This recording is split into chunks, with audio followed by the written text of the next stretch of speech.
Howdy do, Who fans, and welcome to the Big Blue Box podcast. My name's Gary.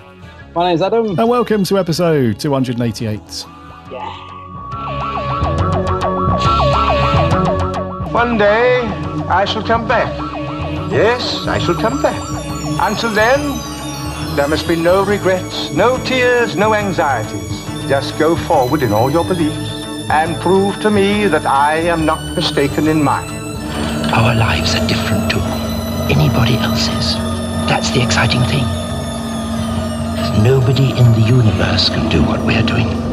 I've reversed the polarity of the neutron flow, so the TARDIS should be free of the force field now. You may be a doctor, but I'm the doctor.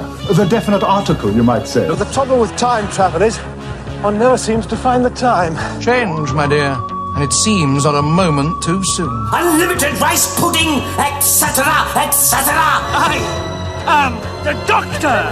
For now, for this moment, I am the Doctor again. The ground beneath our feet is spinning at 1,000 miles an hour, and the entire planet is hurtling around the sun at 67,000 miles an hour, and I can feel it. We're falling through space, you and me. People assume that time is a strict progression of cause to effect, but actually, from a non-linear, non-subjective viewpoint, it's more like a big ball of wibbly-wobbly, timey-wimey stuff. I could be a curator. I'd be great at curating. I'd be the great curator. I could retire and do that. I'm the Doctor. I've lived for over 2,000 years, and not all of them were good. I've made many mistakes, and it's about time that I did something about that. Bit of adrenaline, dash of outrage, and a hint of panic knitted my brain back together. I know exactly who I am. I'm the Doctor.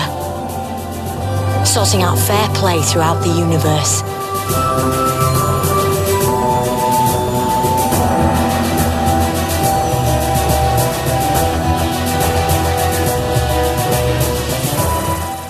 Howdy do, Doctor Who fans. I hope you're all well, keeping safe and healthy. You've had a cracking week, and you've all managed to do something Doctor Who related. Indeedy. Welcome to episode 288, everybody.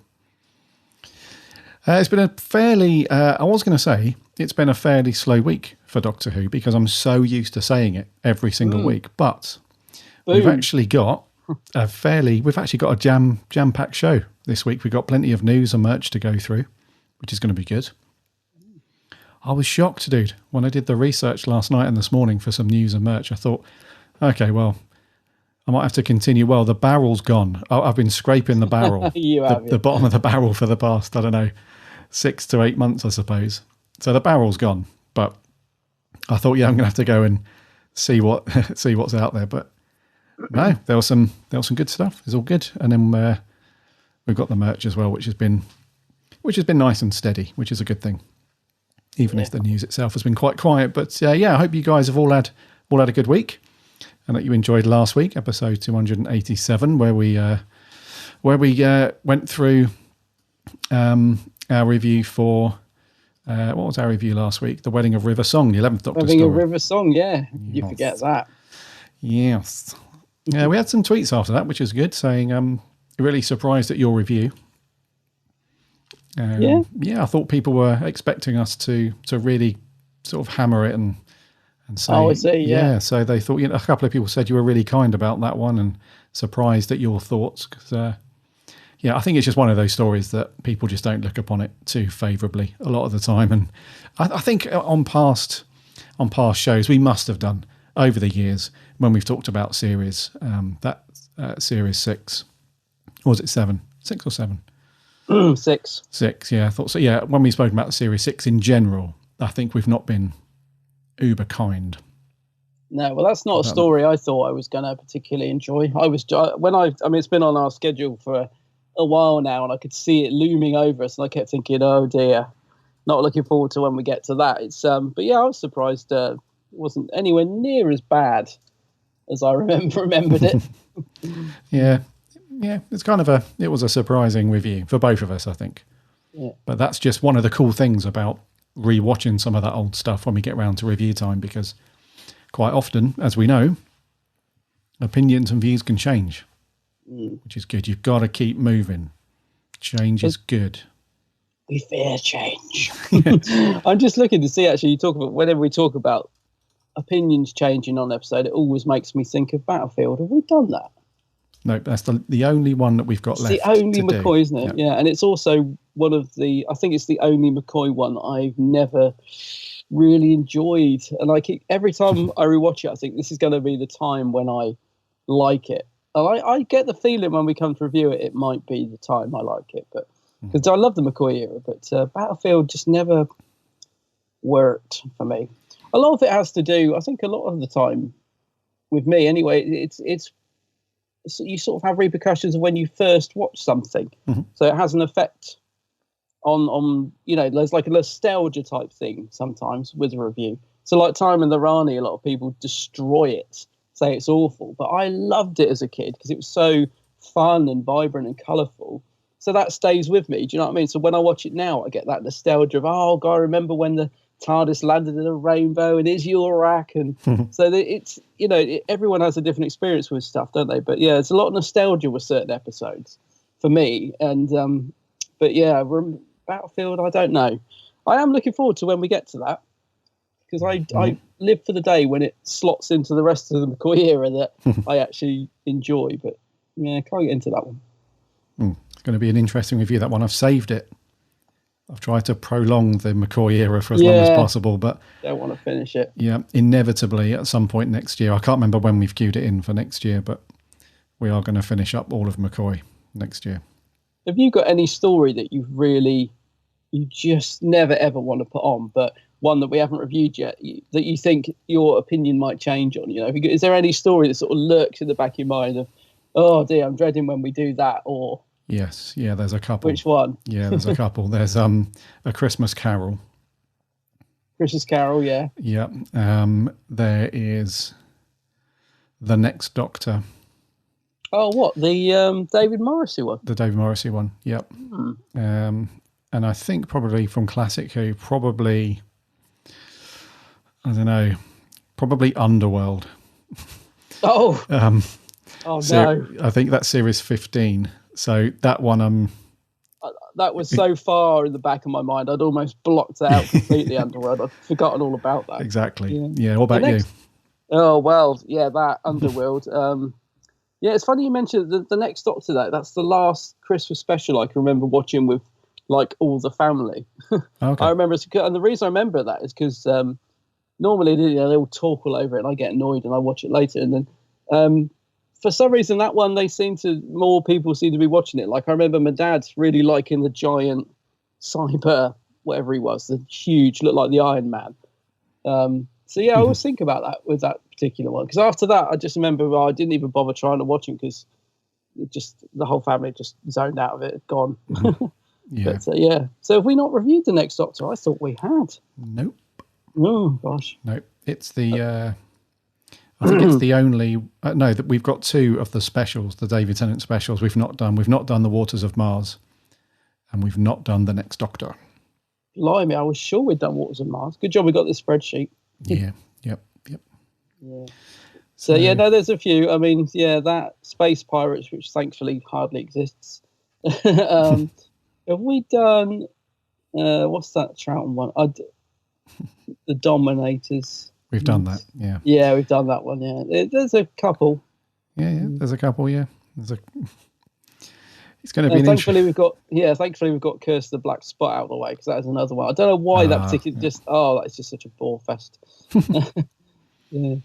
There's a few in there, mate. There's a few that are not terrible, not bad, but just not ones that I don't think, not normally in the mood for watching or reach for most of the time. Yeah.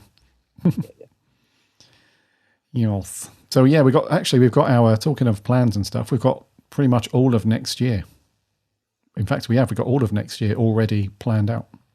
Yeah, Gary has been a very busy boy. I hadn't even noticed that the 2021 tab had appeared at the bottom of the page, and yeah, mapped out a cracking schedule for next year.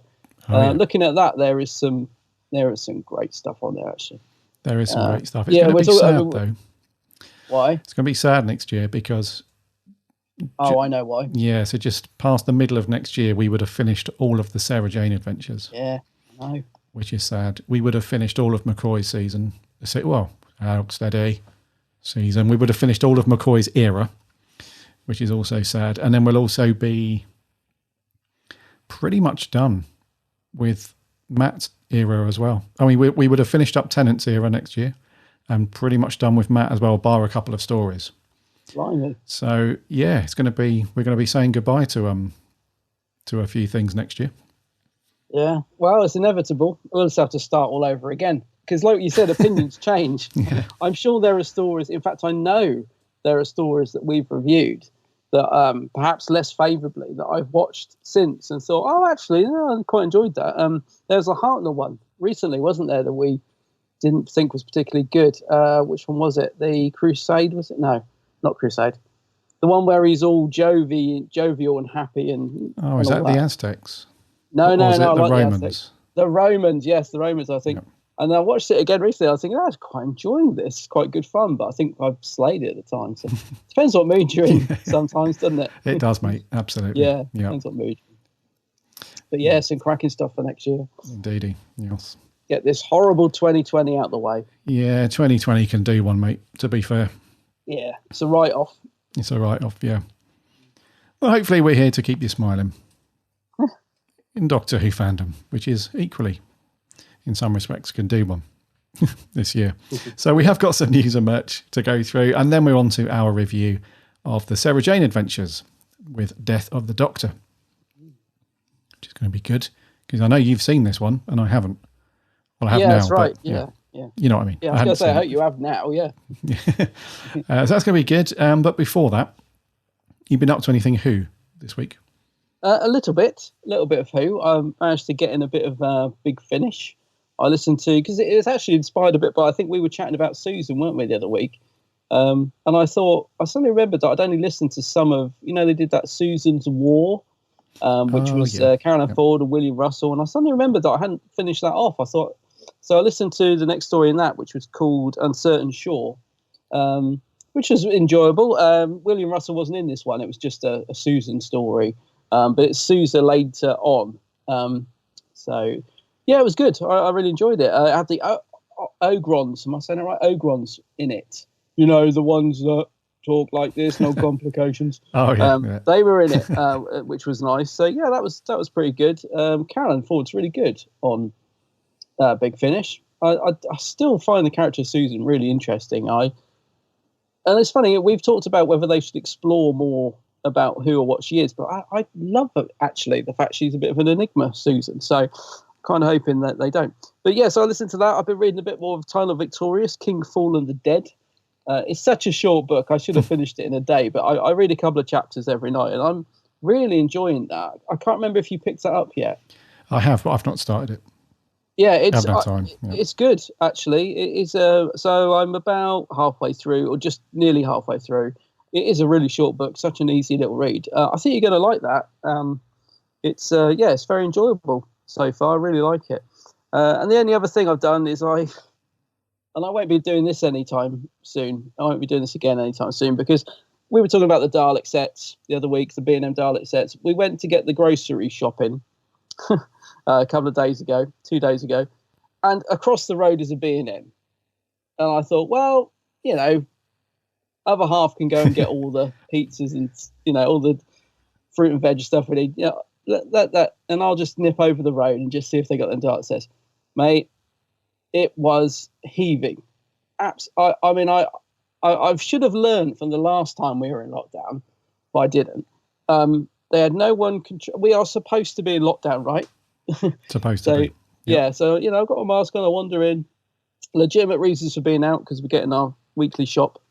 It was packed, mate. Honestly, I walked in and I couldn't even get down the aisles, and I thought, I've got to get out. This is ridiculous, and no one controlling numbers. The shop is literally heaving with people.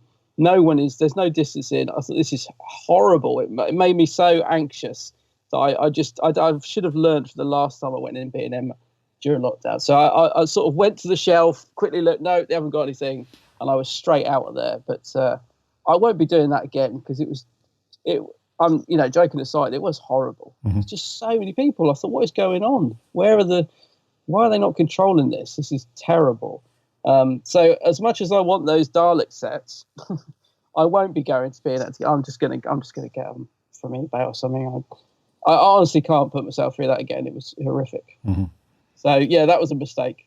That was. I don't think mistakes were made, but mistakes were made. But I don't think those Dalek sets. I think they've been pushed back anyway. I don't even know when they're going to get them. You know, the Remembrance set and the 12th and Davros set. Oh yeah. I don't think they're even going to. Because they was due to get the beginning of this month, but I think they've gone back. So yeah. So another disastrous trip to B&M. When will I learn? Oh mate.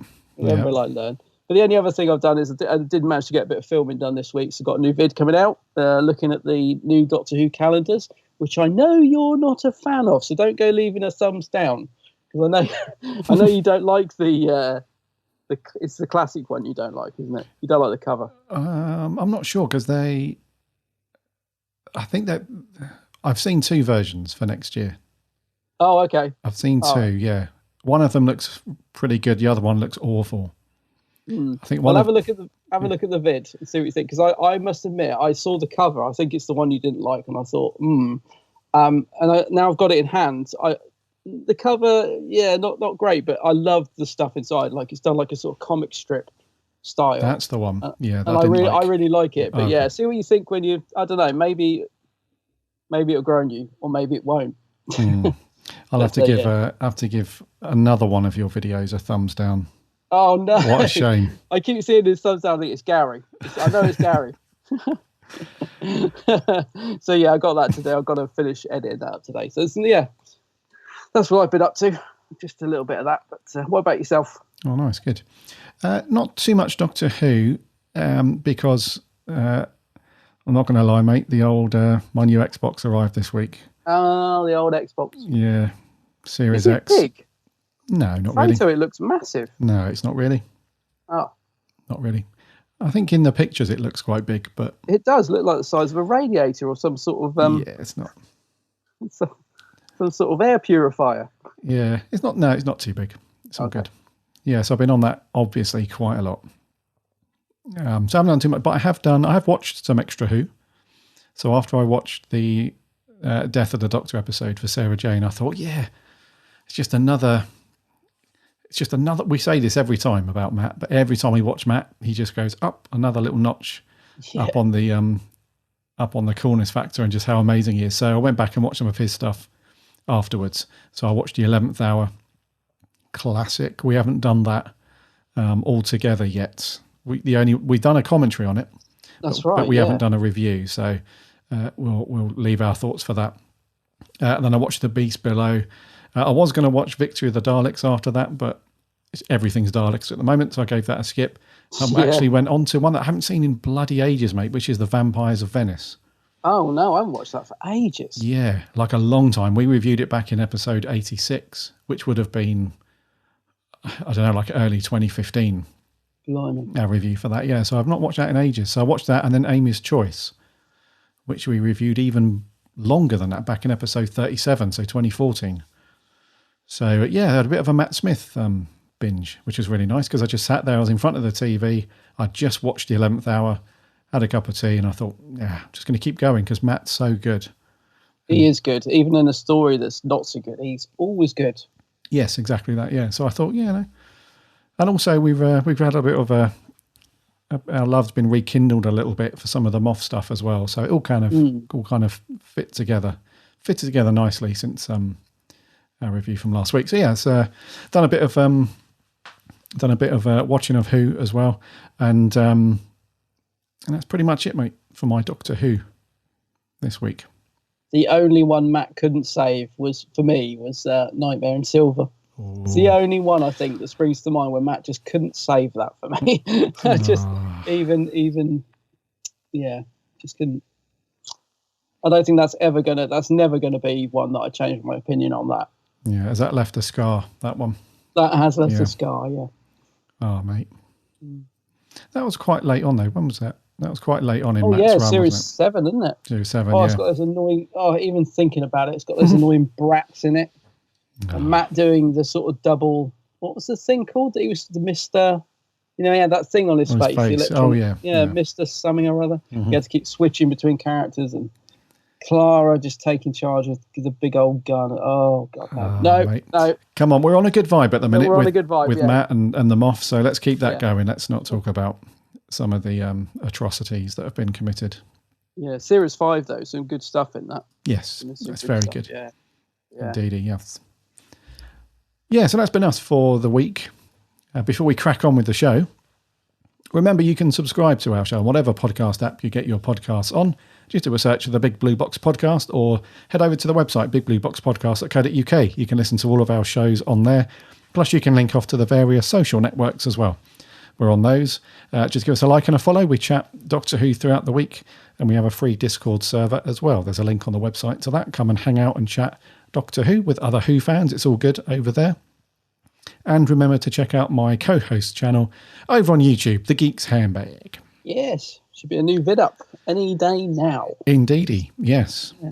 Oh, I love a new Geek's Handbag vid. Well, I'm still trying to get used to that new editing software. It takes me forever at the minute. I'm just like, but yeah, I'll get into grips with it. Ah, Jesus.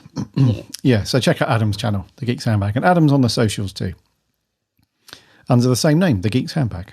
That's it. Go and give him a like and a follow over there. Right, so let's land to the old girl and do some news.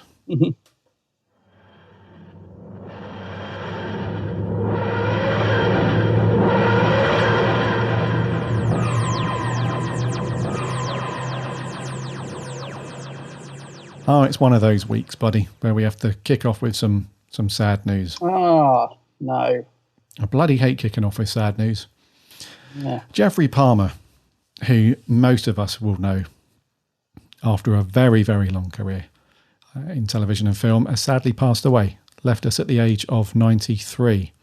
We mention this because obviously Geoffrey Palmer is not one of those guys that appeared in an episode of Doctor Who, but was in a few. He was, yeah. A few stories over the years, going right back to the classic years. He was first in Doctor Who and the Silurians back in the 70s. Then went on to play, a couple of years later, went on to play the Administrator in The Mutants. Oh, then, yeah, I forgot about that.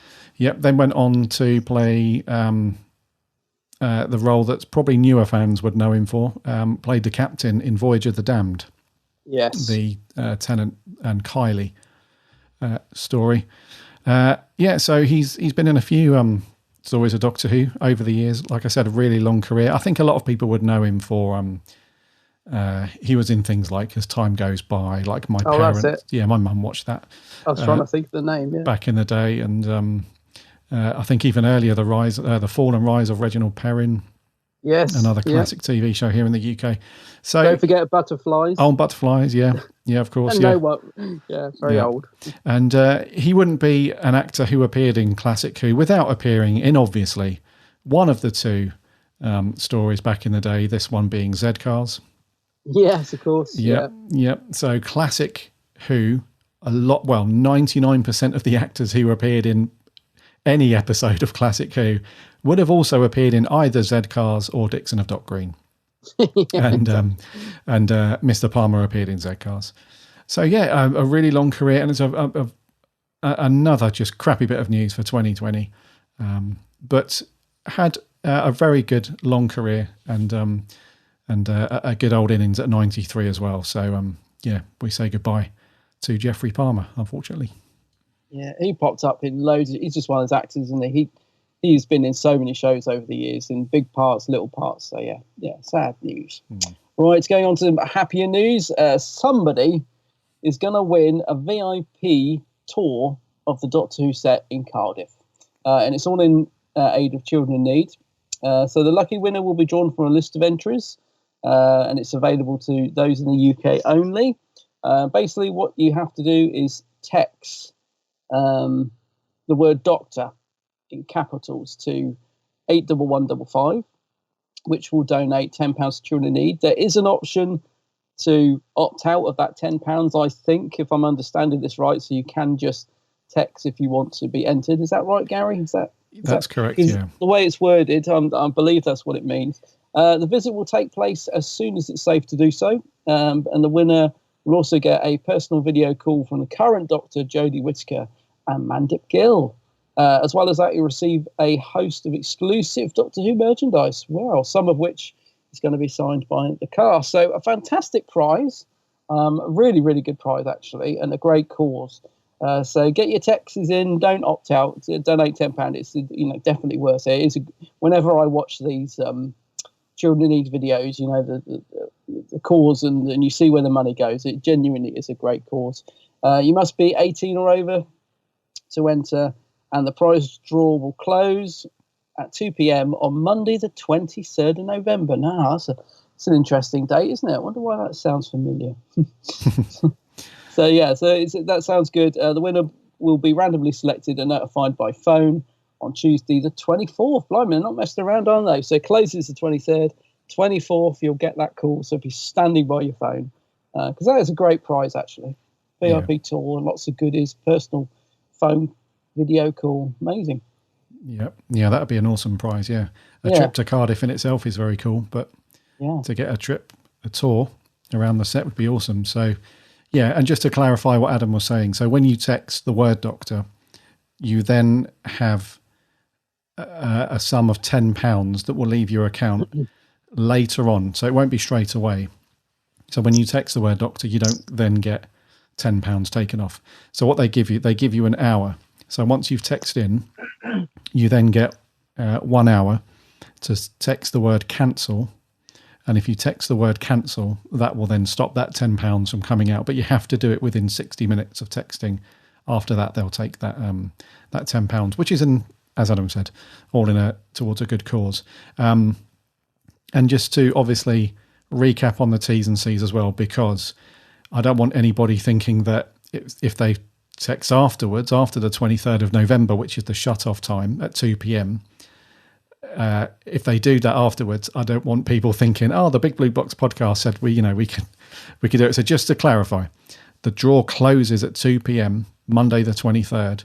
And the important bit is, please do not enter after that time, as your entry won't count, but you'll still be charged. That's the important thing. Yeah. So after 2 p.m, Monday the 23rd, that's it closed. So don't enter after that. But it is a cracking prize. So encourage everybody to do that and raise some decent money as well. Yeah. I was going to clarify the number as well. So you have to text the word Doctor to 81155. There you go. Right, moving on to some news about Series 13. Which we've been, Series 13 news? Oh. Indeedy. Yeah, so we've been... this is why the barrel's gone, mate. Because over the past few months, we've known we've known nothing around what's going to happen with Series 13, if it's going to be canned, postponed. We had no idea. But the BBC, those folks over at the Beeb, have actually announced that filming has now begun or picked up on Series 13, and they want to ram home the fact that it's the 39th series of Doctor Who since it began in 1963. So, and there is some, I wouldn't say it's big news, but there's a slight change to previous series since it came back.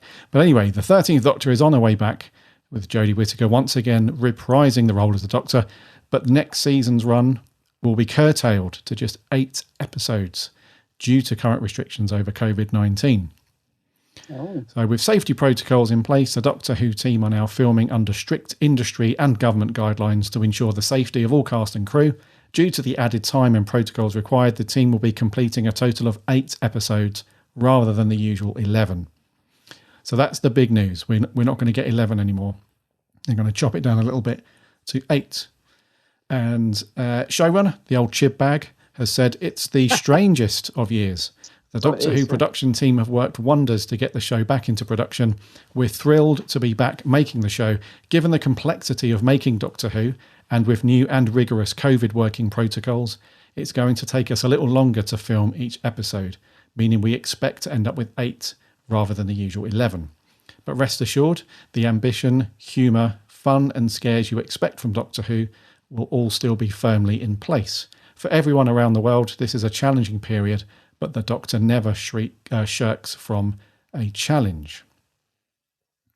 Which is great. That's great to hear. Because, like I said, we were in the dark pretty much about what was happening with this series and we had no idea. I mean, it still doesn't say when Series 13 is going to land, if it's going to be at some point next year or if they're going to put it back to 2022. We're not sure. But it's great news. And then very quickly, Matt Strevens, who's the exec producer, says, "We are so thrilled to have unlocked the TARDIS, dusted down the Sonic, and be able to start filming again for the next series of Who. The amazing production team, crew and cast have worked wonders to get us shooting again in these challenging times. It's going to be as fun-filled and action-packed as ever, with plenty of surprises." So yeah, that's the Dealio dude on Series 13. So nothing crazy to talk about in terms of episode titles or storylines. We still don't know anything around that. But what do you think to the 8 episodes versus the standard 10 or 11? Yeah, I mean, it's a shame, but man, I'm just pleased. I'm just glad we're getting 8, to be honest with you. Genuinely, I mean, like, I did think this is going to be massively delayed. I had visions of this rolling on to the 60th and just, so the fact that they are back filming, I think is great. Yes, it's a shame that the episodes count has dropped from 10 to 8, because it does feel like every series gets shorter at the minute. It's just one of those things, but I don't know. I'm taking from this, I'm just grateful we're still getting, I think 8's still a good number of episodes. If it was going down to like Sherlock 3 or 4, I think then I'd be like, oh man. But I think 8's still a good, healthy number. It's, we'd like more, but I'm just happy that there's filming, to be honest with you, and we're going to get something's on the way. It does make me wonder though, like which stories, once this is all done and the series is out there, will we get to learn about the stories that never made it, or the ones that were cut, because they would have been written, I would assume, by now, because we're that far into the production process. Those stories, there must have been stories that the Chibbers has decided, I'm afraid that one's going to have to be dropped. And so I hope we find out about those at some point, and maybe they can become target books or something, because I'm always interested in stuff like that. Remember when Stephen Fry had started writing the Doctor Who, and that never happened. And so it'd be interesting if we find out which stories didn't make it to screen, like the lost Whittaker years that never quite made it. I hope we do find out somewhere down the line. But yeah, I don't know about you, but I'm happy with 8. I mean, it's a shame, but it's still a good set of episodes, isn't it? It's not a disaster. No, not at all, mate. And I've got 2 things on my mind with this. The first one is, I actually don't mind this being 8 episodes, dude. Mm-hmm. I honestly don't mind that at all, because if you look at The Mandalorian, that's both seasons of that are only 8 episodes, and they got a ton of storytelling done in those 8 shows. It just focuses you a bit more to include the stuff that you actually want to. I mean, there is the other argument that even with 8 episodes, are we going to get any filler eps? Hopefully not. But the fact that they've had to trim this down a little bit hopefully suggests that they've looked at all the storylines and thought, right, let's pick what we feel are the strongest ones. Because if we've got, like, say, 11, 12, 13 storylines in the bucket, which ones are the strongest? So hopefully we'll get like the best of what Series 13 would have been if it would have been 11 episodes, which is cool. So I honestly don't mind that at all. And the other thing is that when the box set comes out, if it's going to be £40-50, I will be annoyed. Yeah, I thought exactly the same thing. I thought we better not get another 50 quid box set with even less episodes, but that would not surprise me at all. Just going back to quickly what you were saying about the quality. I think a lot of people are assuming that they will have picked the 8 strongest episodes. You'd like to think that. I'm the sort of pessimist in me is thinking, no, they will have selected the 8 that they're easiest to shoot with COVID in place. So I'm sure there's an element of the Chibbers wanting to pick the 8 strongest, but I think also the main consideration when he's picked these 8 is going to be, well, which ones can we actually film with COVID restrictions in place? So I don't know. The quality thing still worries me slightly. I'm sorry to be a downer, but it does. I mean, like you said, it would be nice to think that we're going to get 8 really cracking episodes in Series 13. I certainly hope so. Yeah, it's fingers crossed anyway. We get some a belter of a series. Yeah, which would be good. And obviously we know that the upcoming festive special is still all ready and done. Well, I assume it's nearly ready, and will be upon us at some time around Christmas or New Year's. That'll be good. Yeah, it'll be good. And at least it hasn't got Daleks in it, because there's Daleks everywhere. Oh, wait. Oh, hold on. More blimmin' Daleks. Oh, Nick Briggs is just sat there rubbing his hands. Oh, Daleks. No, I jest. I am looking forward to it. Yeah, I'm sure there's going to be more to it than Daleks. We hope. Yes. We flipping hope so. Right, bud, that's news. Let's have a look over at Merch Corner and see what Dalek Tat has given us this week. Merch Corner. Merch Corner. Merch Corner. It's a bit rubbish, but it's pretty. It's very pretty. Well, there you are, young man. What do you think of that now, eh? If I can tell me. I know, it's on the telly. It's everywhere. I don't know whether to be impressed or disgusted. If I work in a shop now, it'd help. Careful with those. Oh, blimmin' heck. Those figurines are fragile. He just plogs them off the tray like that. God, no wonder they end up smashed. I just don't know anymore, mate. You have got to rein him in. He's getting cheekier by the day, that Dalek Tat. I just don't know why I bother. Saved him as well. Maybe it's because you didn't give. Weren't you going to give him a new paint? Weren't you going to paint him? Yeah, but then give him a new spray. Yeah, then he started misbehaving as usual. The only thing he's going to get is a backhander, mate. Another one. Oh, yeah. He's going to get a swift one anyway. Thank you, I suppose. But the first thing on the tray, which I thought he'd be happier about, is the Daleks are getting their own restored, digitally restored bookazine. Bookazine? Which they're weirdly calling it. Yeah, so Doctor Who magazine presents the Daleks.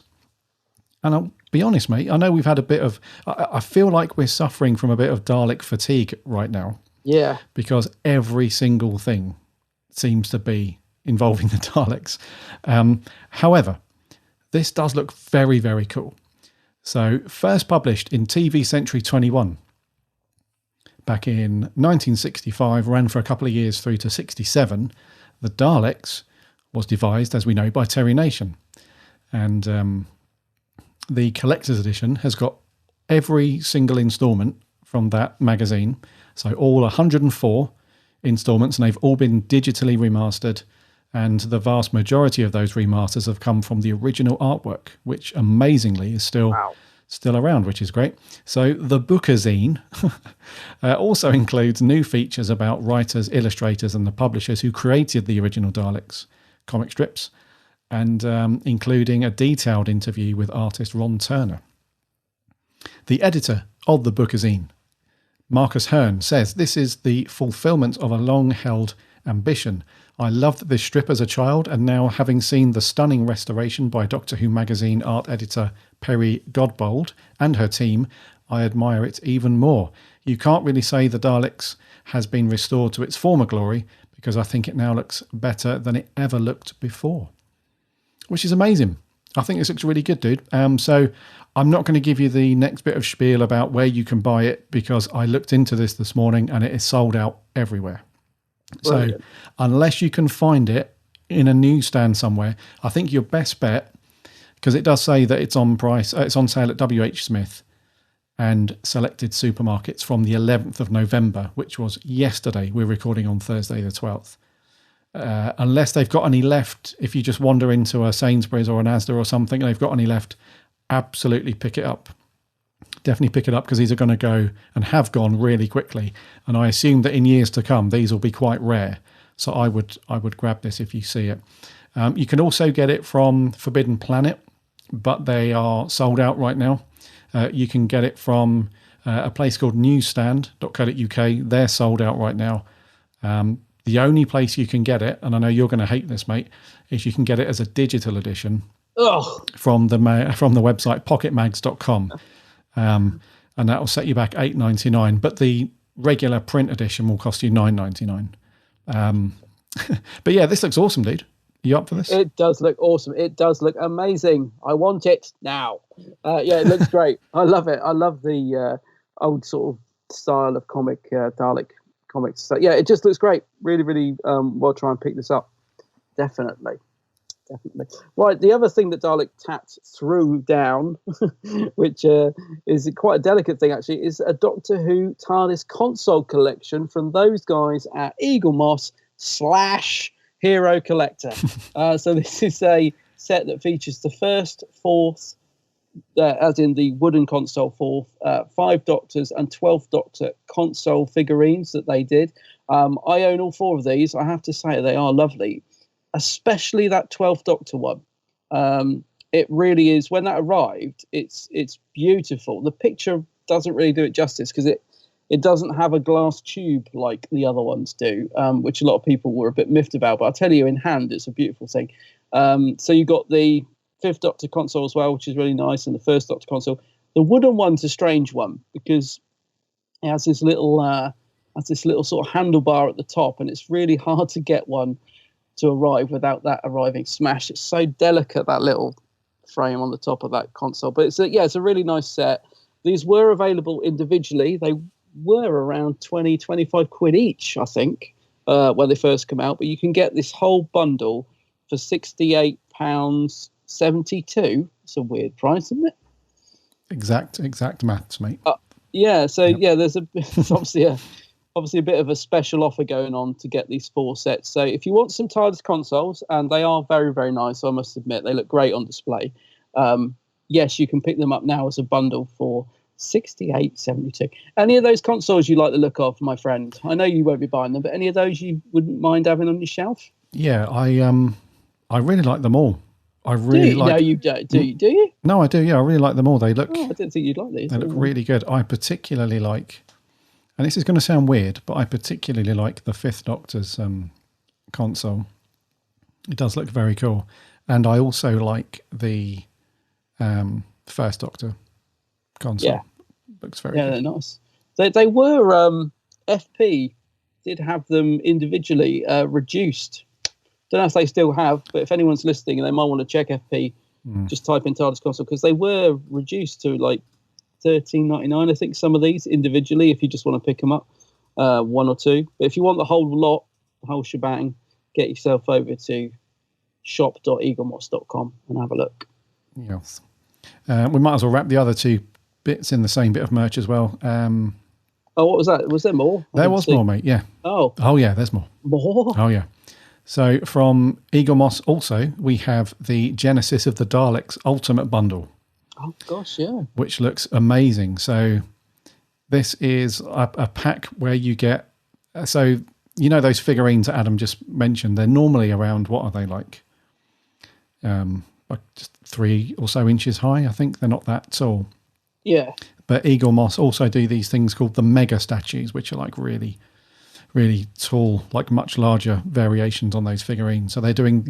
in this bundle, you'll get the mega Genesis Dalek statue, which is the kind of very dark grey, almost bluish kind of Dalek figure. You get the Parliament Dalek figurine set, which you get 10 of those, 10 Daleks all in that set. You get the Genesis of the Daleks art print, which looks very nice, and you also get the Doctor Who Genesis of the Daleks mug in the same style, same image print that they also bundle in with this. Now it's a bit pricey, this one. I must admit. So this will set you back £179.67. What? Yes. So this one, this is going to rock the old wallet. However, if somebody close to you is struggling to come up with Christmas presents, this could be a good one if you're into this thing. But yeah, so you do get quite a bit of stuff though. So you get 10 Dalek figurines, which look very good. You get the Mega Dalek statue as well, plus your art print and your mug. So, yeah, it does look pretty good. So that's going to set you back 180 quid. And then the other one is they're also releasing in the next issue of the standard figurine magazine, 185, is the Sea Devils. Yeah, I love a Sea Devil. We love a Sea Devil, don't we? Yes. So that's going to be the next issue. And... yeah, these ones, They're in the Warriors of the Deep one, isn't it? The Warriors of the Deep version, yeah. So they're more in like the kind of ceremonial / warrior clothing, aren't they? With the big funny silver crown. Looks like he's holding a custard pie. Yeah. So not quite as good as the Pertwee design they did for the original Sea Devils, but the Sea Devils nonetheless. So they did something. They changed up the subscription and stuff, didn't they, for the Doctor Who magazine, the Eaglemoss figurine collection. They changed the subscription, didn't they? We covered it a little while ago. They were going to stop doing these, and then they were going to move to a subscription thing. Oh, they were just going to stop selling them individually in shops, I believe. That's right. Yeah. Yeah. So I think Forbidden Planet, I'm not sure what their plan is for these, but you can still pre-order this from Forbidden Planet. It will cost you £9.50, or you can go to Eaglemoss directly, pay a little bit more, $10.99, and that will get you that. So anyone that's not picked up these before, you get the magazine, which is, I believe, is quite nice. You've got probably tons of these, dude. I have got loads of them. Yeah. They're a bit hit and miss. Some of them are great, I have to say. I mean, this one looks all right. I'll definitely pick up the Sea Devil because I love a Sea Devil. But I had a Riversong one recently that was a bit dodgy. bit dodgy. But the thing is, even when they're not so good, I still kind of like them because I like the fact that they're not so good. I'm like, well, that's just terrible. But yeah, the monster ones are cracking. I'll pick up a Sea Devil. I'll tell you what does look good. It's not on the list yet, but they are going to do the Reaper. He's going to be a giant one of the, when they do the bigger figures. The mega one. They're doing the Reaper from, which story is that? Father's Day, isn't it? The big old bat type Reaper. Oh, those things that fly around the church and stuff. Oh, they're doing one of those as a big figure, and that looks pretty good. I think it's going to be about 20, 25 quid. That's coming out fairly soon. That looks pretty decent. I'll definitely get one of those. Nice, dude. Yeah. Indeedy. Okay, that's news and merch. It's been so nice to talk through plenty of Doctor Who news and merch. Makes a change, doesn't it? Yeah. It does, yes. Right, we're going to move on to our review, though, for this week, which is, buddy? Well, Sarah Jane Adventures, and this week it's Death of the Doctor. Emergency broadcast. Unit armed forces are converging on this house, Sarah Jane. Right now. I'm sorry, but it's my solemn duty to inform you that your friend, the Doctor, is dead. Don't be stupid. He can't be. Now that is what I call a base. Oh, weep for him, peoples of the earth. Mourn his loss, for the universe feels darker tonight. It's Joe Grant. Wow, it's a long time since I've been called that. Deeper, the sleep of memories. They want you and Joe. This whole thing's a trap. He's coming. The memory weave is ready. Run! Doctor! Sarah Jane, trying to think of something else. I can't. Neither can I. They've done things beyond your wildest dreams. You just zapped into another planet. And met creatures beyond your darkest nightmares. This whole thing's a trap. No! Stop them! Run! They're my friends. Yes! What a team. And they're about to face the biggest adventure of their lives. Your friend, the Doctor, is dead. Doctor! Nothing's going to make me miss this. Watch the Sarah Jane Adventures next Monday and Tuesday at 5:15 on the CBBC channel. Those were the days. BBC, dude. Can you believe it? Yeah, those were the days, buddy. Yeah. Yep. So the Death of the Doctor. As usual with all the Sarah Jane Adventures, all two-parters. The first one went out on the 25th of October 2010, and then it was followed up the next day on the 26th. And this was written by Russell T Davies, directed by Ashley Way, stars the usual Sarah Jane team, with a little bit of Luke Smith in there. Oh yeah, but mainly Clyde Rani and Sarah Jane. This one we have a slightly bigger cast. Obviously, Matt Smith as the Doctor. Katie Manning is back as Joe Jones in this one, and we have a few other people as well littered around. And the story synopsis is roughly: the Doctor has been declared as dead. And old companions Sarah Jane and Joe Grant meet for the first time and join forces to discover the actual truth. As an interstellar conspiracy gathers around Unit, Clyde finds he holds the fate of the Time Lord in his hand, quite literally. Yeah. So I know that you've been looking forward to doing this, Bud. I have. Because I know this is one of the SJA stories you've seen. Yeah, it's one of the few ones I've seen, yeah. Yes. So, what are your thoughts on this one, dude? Yeah, I mean, what a dream team to have Katie Manning, Liz Sladen and Matt Smith in a CBeebies production, which I just think it's brilliant. I watched this. There's not many Sarah Jane episodes I've seen before, and I've that up until now has been a plus because it's been lovely to have new things to see that I've never seen before. This one I had watched before, and I really enjoyed it back whenever it was that I watched it. I mean, this was 2010, did you say? I'm guessing I watched it when it first aired. I can't remember because I didn't buy the box set for quite some time after the series finished. So I have a feeling I might have watched it when it went out. I don't know, but I definitely have seen this before. I remember thinking it was a lot of fun. I haven't watched it since. I haven't watched it because obviously when we started reviewing them, I bought the box set and wanted to watch them in order. So this is the first time I've watched it since then, and it was just as much fun as I remembered. It's you can tell that RTD is having a ball writing for these three. But the thing is, the rest of the cast are great as well. Like the Sarah Jane gang don't take a back seat in this at all. They're brilliantly written. The way that they care for Sarah in the first episode when although she just refuses to believe the Doctor's dead, but the way that they comfort her throughout that first episode is beautiful. And then obviously Matt coming into it. I love that whole thing at the end of episode 1 when Clyde's twisting and morphing between him and Matt. It's done really well and it's funny and it's great. And the whole cast are just great in this. It's a bit of a love letter to Doctor Who. I mean, you can tell it's written by RTD. It's funny. It's got action sequences in it. Katie and Liz Sladen are brilliant together. There's so much fun on screen. And as you said, throw Matt Smith into that mix and you've got an absolutely winner of an episode. I just thought it was a lot of fun. Nice, simple story. It's just, bearing in mind it was written for CBBC, it's a very simplistic story, but it's a fun story. I think it's a great little two-parter, and it's there's so much in there as well. So many classic Doctor Who clips thrown in. There's so many little references for Doctor Who fans to pick up on. I just see it as a real heartwarming two-parter. I love it. The only thing I'm worried about is that we might have bigged it up too much. See, I'm interested to hear what you think of this because I'm hoping we haven't built it up too much, and I'm hoping you weren't disappointed because it is just a nice, simple story. I just think it's beautifully written. But over to you. What did you think? 'Cause first time watching it as well. Yes. Did we big it up too much?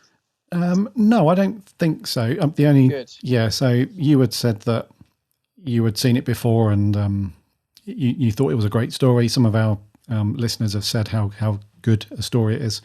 So I knew going into it that it was a well-known and well-loved story, and I can't disagree, mate, with any of that. It's good. It's just a wonderful, wonderful piece of Doctor Who, and it's and I say that because it's obviously a bit of a Doctor Light story. It's not even a Doctor Who story. I shouldn't label it as that. No. Let's give credit where it's due. This is a proper Sarah Jane Adventure story, but it comes across as a bit of a Doctor Light story. This could be inserted into a series of the actual show and would fit just perfectly. It just works. And they kind of did that with School Reunion, didn't they, with Sarah Jane? Yeah. And so it absolutely works. And the fact that Russell T Davies wrote this one, the script is just beautiful. It's just, this is why I love Russell as a writer, not just for Who, but in general. He just has a natural just gift and a knack of just writing dialogue so beautifully between characters, and it's such a good story. And one thing the only thing that I was thinking about before I started watching it was, I hope it's not too fan servicey, if that makes sense. Yeah. Because we do have that with pop culture a lot. When we bring back characters from from a long time ago and stuff like that. So an example that leaps to mind is the Solo film from Star Wars, which is a great Star Wars film. I really liked Solo. Yeah, but it was very fan servicey. Like there was lots of things in there that admittedly didn't need to be in there, but they just threw it in there because fans wanted to see it. So I get that. So I was hoping it wasn't going to be like this. I was hoping that that they were going to do something with Katie Manning. I was hoping she wasn't there just as a quick cameo, like, oh, hi, yes, I'm here because I was one of the previous companions, bye. So I'm really glad they actually did something with Katie Manning and stuff. And it wasn't fan servicey at all. It was a really good, they kept true to the Sarah Jane story and what was going on. It was definitely, although Matt Smith was there, I didn't feel like he just took over the show. I didn't feel like he took the shine or the limelight away from Sarah Jane and Clyde and Ronnie and so on. So it was just a great, real good balance, wasn't it, of all those things coming together. So, and it's not easy to do. I don't think it's an easy thing to, because they did it fairly decently, didn't they, with the wedding of Sarah Jane Smith? Yeah, I was thinking that. Yeah, was that written by RTD or was that written by is that Phil Ford? It wasn't RTD, that one. Yeah, I think it might have been. Yeah. Oh. So they did that fairly good with that one. That was actually very good. So, but you can tell that it's not an easy thing to do because they've only ever done it. Like, how many times have they done a Doctor cameo in 3 times? The wedding of Sarah Jane, this one, and then when Capaldi was in the class opener. Oh yeah. About that. Yeah. So it's very difficult. I'm not no expert on writing TV shows, but I would assume it's very difficult to keep the universes separate, but also joined at the same time, if that makes sense. So I think there's a fine line you can walk, and I think Sarah Jane done it very well because they included lots of references to what was going on in Doctor Who. They obviously had cameos from the Doctor as well, and from other people. So, when they brought stuff in from Doctor Who, it didn't derail the show. It was just a nice inclusion, which is what we've done each time. Whereas with Class, not going to go down that road, Class I felt left Doctor Who behind too much. There wasn't enough inclusion from everything that was happening in Doctor Who. So overall, dude, I thought this was a really, really good, solid, super enjoyable, lovely, lovely story from Sarah Jane. Just, really, really good. So many nice moments. I was going to say, the thing is, you can tell that Russell just gets the character. See, because like you said, you bring Jo Grant back into it as Jo Jones.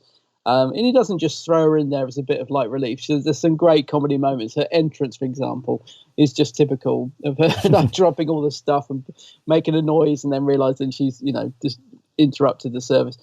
But he's not, he's thought about what would Jo be doing now? Where would she be at this point in her life? And he gives you that backstory very quickly, doesn't he? That she's been sort of doing these protest marches, going around the world, stuff like that. So he brings Jo back up to date, same as he did with Sarah Jane. Where would Sarah Jane be at this point in her life? So RTD's just brilliant at doing that. I guess because he's a Doctor Who fan, he's just probably been thinking about these things in his mind over the years. Yeah, what would Jo be doing now? I know what she'd be doing. And it absolutely fits the character and picks up straight, that scene on the planet when she's talking to the Doctor, because Jo's really hurt when Sarah accidentally blabs out that the Doctor's been to see her. She's like, what? He's come back. She's really hurt that the Doctor came back to see Sarah Jane, but he's never come back for her. And that's a lovely moment between those two, the way that, Sarah Jane tries to comfort her and make excuses for the Doctor. But then we get that scene between Jo and the Doctor on the planet where she sort of has to say something. She's like, oh, I'm just a bit disappointed because you said you'd come back. And then that instantly makes me think of the scene of the Doctor getting in Bessie and, the third Doctor getting in Bessie and driving away. So it picks up straight from that story, really. You go back to Jo Grant sort of saying goodbye to the third Doctor, and there she is on the planet talking to the 11th Doctor, but it's like a seamless bridge, You know, you're right in her shoes, thinking, yeah, I remember that moment. You know, and that little look she gives the Doctor as he leaves and all that sort of stuff. And I just thought it was a beautiful scene as well. Matt is brilliant in that scene when he's just like, oh, you know, you were going down the water rapids in your canoe, or whatever, and he starts talking about the stuff she's done, and she suddenly realizes that he may not have come back to see it, but he hasn't forgotten her, and has been checking in and making sure she's okay. And that scene is just beautiful. And the two of them together, you know, just act that scene so well. It's a beautiful moment. And that's the sort, I mean, that is just a typical example of RTD writing. You know, his style of writing is just so good like that. You know, it's just a typical RTD, beautifully written scene, isn't it? Totally gets the characters, totally knows what he wants, where he wants them to be and what should be happening between them. And another lovely moment. And it's good because Sarah Jane's had her moment when she met the Doctor in school reunion, and now we get to see another one of my personal favourite companions, Jo Grant. We get to see her have that moment, and it's like you said, even though this was a CBB show, it just is, to me, as a Doctor Who fan, it's such an important sort of show because it fits in so well with the Doctor Who universe because of moments like this. It's what I want to see, you know. When you're watching, which story is it? Jo leaves in? Is it Green Death? Green Death, yeah, it is, yeah. Yeah. So when you see that, you think, oh, she'll never see him again. But then here we are, all these years later, and she does see him again, and you know, it's lovely. So yeah, the only thing I wish is, so we got the 10th Doctor in the wedding of Sarah Jane. We get the 11th Doctor in this. Works brilliantly. You get Jo Grant. We've seen the Brig appear in Sarah Jane as well. The only thing that I think is such a shame we never got to see, and they mention it at the end of this episode, is Sarah Jane starts talking about Tegan, and she mentions Polly and Ian and Barbara. And then she says, oh, and that Ace Dorothy woman's been doing a charitable Earth. And you think I think RTD was going to do, wasn't he? An episode with Ace and Sarah Jane. And when I watch episodes like this, I just think, oh, how amazing would that have been? I really wish that had made it onto screen because, it just would have been great. But going back to this episode, it's just moments like that are just superb. And Matt actually, or is it Joe? I can't remember. One of them mentions Metabilius 3 and actually says it right. Says it right, yeah. I'm hoping I've said it right now. I always get paranoid when I mention Metabilius 3. Is it Joe that says it? It's I think Joe. It's Joe. It's Joe, yeah. Yeah, and I thought, she says it right. Yeah, it's Matt that got it wrong in Hyde, isn't it? Naughty. Needed Katie there to tell him how to say it. But so many nice moments like that. We get lots of old clips thrown in as well, which I guess you could say is a tinsy fan service, but it works so well that it's not in your face or distracting or there for the sake of it. It just fits perfectly in the story, and you know, it's little jump out your seats moments of like who can you spot in those quick flashbacks and stuff. You know. Yeah, no, I don't think it was fan servicey at all, really. No, I think it was. no. I think you needed that because we had all of the moments in Sarah Jane's flashback and her memory. Yeah, we absolutely needed to see that from Joe's as well. It's interesting you said that Sarah Jane doesn't take a back seat in this as well, because she really doesn't. Liz, I mean, we always talk about how strong her performance is, but she's amazing in this. Like at the beginning, is when Unit turn up and she just storms out the front of her house. She's having none of it. She is so strong in her performance throughout this entire episode, you know, as she always is, but she's brilliant in this. She's just, when she's talking about the fact she thinks she would feel something if the Doctor was really dead and all that, she's so good in it. You know, such a strong lead, you know, such a strong lead in the series. Yeah, she is. She's really good, actually, because she just doesn't take any nonsense, does she? She's so, like, you would feel safe with Sarah Jane. If I was travelling with Sarah Jane, I just know that she'd get the job done. And as much as I love Jo Grant or Jo Jones, she's a bit scatterbrained and clumsy, and she'd be so much fun to hang around with. But at least with Sarah Jane, I would just think, she's not going to take any nonsense. She's going to sort this out. She is, yeah. She knows how to handle. She knows how to handle the business. Exactly. She knows, she's just no nonsense. No nonsense, exactly. And that's what's really cool when Unit first turn up. She doesn't just go along with it all. No. She's like, no, don't think the Doctor's dead, is he? Something's going on here. And it's really cool because she also doesn't click with, whoever the head of unit is at the time. I think her name is Colonel Karim, played by Lalia Rouse. I think she was good. She was good, and you can tell there's an immediate standoff. It's not too obvious, as in like a personal thing going on. But Sarah Jane, like even like the head of unit who turns up especially at Bannerman Road to tell her the news, she's like, no. Something's not right here. So she kind of goes along with it. And I think she kind of enjoys it. She wants her feeling on it to be challenged because they're telling her that the Doctor's dead. And they're putting a relatively convincing case forward as to his death. And then she's like, no. And then she has that moment where and you're right, mate, she's brilliant in it because she has that moment where her eyes fill up. She has that moment of, is he really dead? Is the Doctor dead? And then she snaps out of it.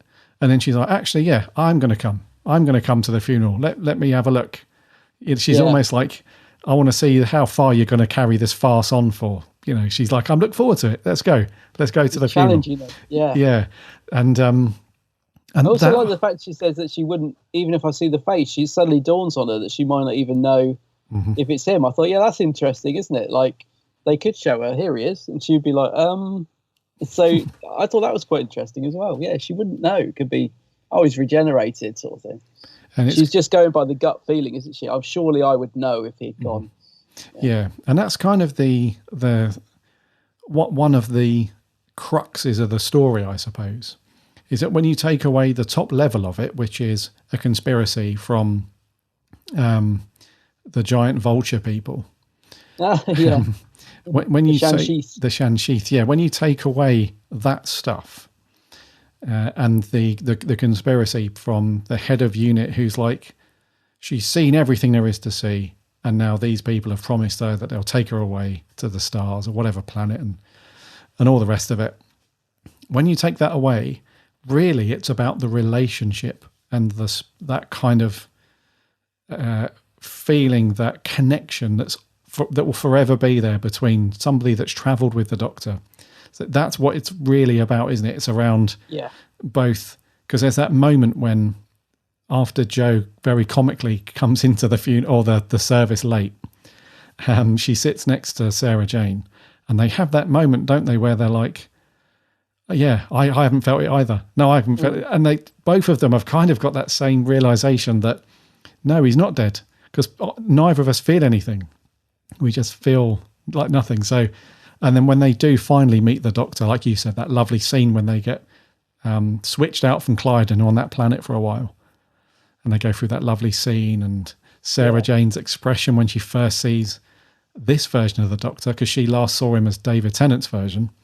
So when she sees him, she's like dumbfounded just for a second. She's like, can't believe it. And then Matt Smith, again, being brilliant, as we all know. He's like, hello. And all he fits perfectly into this, doesn't he? Just seamlessly. And it's interesting to see him written by Russell as well, isn't it? Russell totally gets his Doctor 100%. Just wish, I shouldn't say it, but I just wish we could have had more of that. He totally gets Matt's Doctor. There's a nice scene at the end where they're in the TARDIS, but I can't remember. That he makes them jump, but I can't remember what it is. That something to do with they both talking about, we knew you weren't dead because we thought you'd feel it. And he sort of goes, I don't know, he's like, boo, and they jump, and then Matt does a laugh. Or he says something seriously, doesn't he? And he's only joking. And I just thought, he's just so fun. Just such a fun Doctor. But RTD totally gets it. Yeah, it's lovely to see him written by RTD for this. I don't want to wish away anything that we've had from the Moff era or anything like that. But there is anyone that's a fan of Russell and his writing, especially for Who. I think there's a small part of us that really wishes that he would have come back, not as showrunner, but just to write the odd episode and do that, because it would have been, like you said, he just gets it. It's the same as the Moff. The Moff gets it. He gets Who and everything. That's great.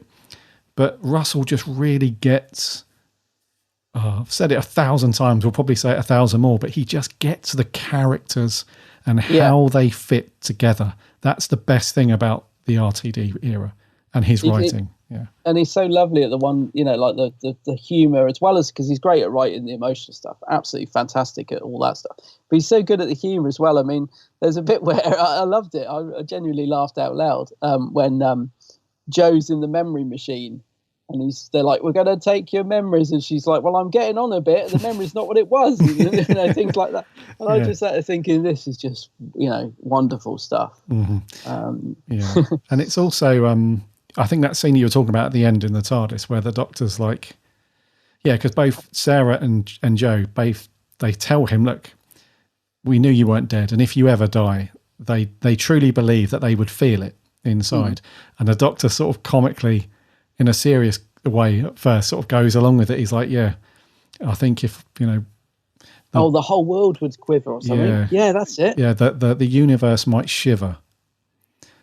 He might have a shiver if I die, and it's all quiet for a second. And then, and he's like, ha! And then they're like, only joking. He's off again. Yeah. Lovely stuff. And that's the genius part of it. Because Russell didn't create this story where, okay, let's bring the Doctor back and let's just have Matt Smith doing Matt Smith. He does that, but in like really nice little small doses, I would say, which is what I mentioned earlier. He doesn't come and derail the show. He doesn't turn it into the Matt Smith show. He goes along with the characters that are already there and established within the Sarah Jane adventures, but just provides that extra bit of like, oh my God, we're watching Matt Smith as the Doctor in Sarah Jane. This is amazing. At the end of it, you don't think, wow, that was just Doctor Who with like the odd bit of Sarah Jane thrown in. That's true. I guess, what series of, where in Matt's run are we? So this is 2010. So what series would Matt have been filming? Is this after series 5? I was trying to work out, because he still looks quite young in this, doesn't he? I mean, I know he looked young anyway, but he's still got that quite young face. And he looks very clean in his white shirt and bow tie and stuff. I was just trying to work out which series this was sort of in between. I'm guessing it's 5 and 6, is it? I don't know. What year was series 5? So I think it was, he is very young in it. So I imagine it's sometime around series 6 or the early part of it. I think so. Because I was trying to work, because he mentions the ponds, doesn't he? Yeah.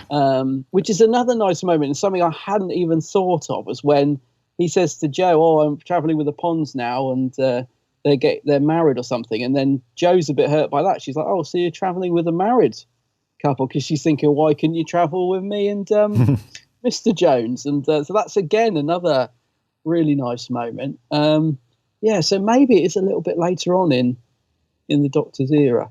I'm frantically Googling to try and find out what year. So series 6 was 2011. So yeah, I think it's between series 5 and 6. I think so, because this was at the end of 2010. And then in 2011, we got series 6. So I feel like it's in between. Or oh yeah, because they would have didn't they get married at the end of series 5? Can't remember now. Who, the Ponds? The Ponds, because I remember the Doctor bursting out of a cake. God, the memory's shot to bits, but so I reckon that's where the Doctor is. He's still fairly fresh, fairly fresh, before getting shot on the lakes of Utah or wherever it was. No, I think it's post series 5, but not quite into series 6 yet. Series 6, yeah. It feels like that anyway. I was going to say, it still feels quite sort of youthful and fresh. What do you think of the Shan Sheath? Because personally, I love them, and I love the fact that they are real. They look like something out of a Jim Henson production. You can tell they're big old puppet suits. But I'm not a massive fan of CGI, because I just think CGI dates so badly. I'm really glad that they didn't CGI them. I like the fact that they're these big old clumsy, almost puppet-like vultures that don't look real at all. But for me, they kind of still work. I think they're really fun. And I do like the design of them. But I don't know. Some people would probably find it a bit some people might look at it and say, "Oh, they look rubbish," but I'm just glad they went with the sort of suit rather than CGI personally. But I wonder what you thought. Do you think they should have added a bit of CGI, even if it was just the eyes, or because some of the CGI that is in this looks a bit ropey?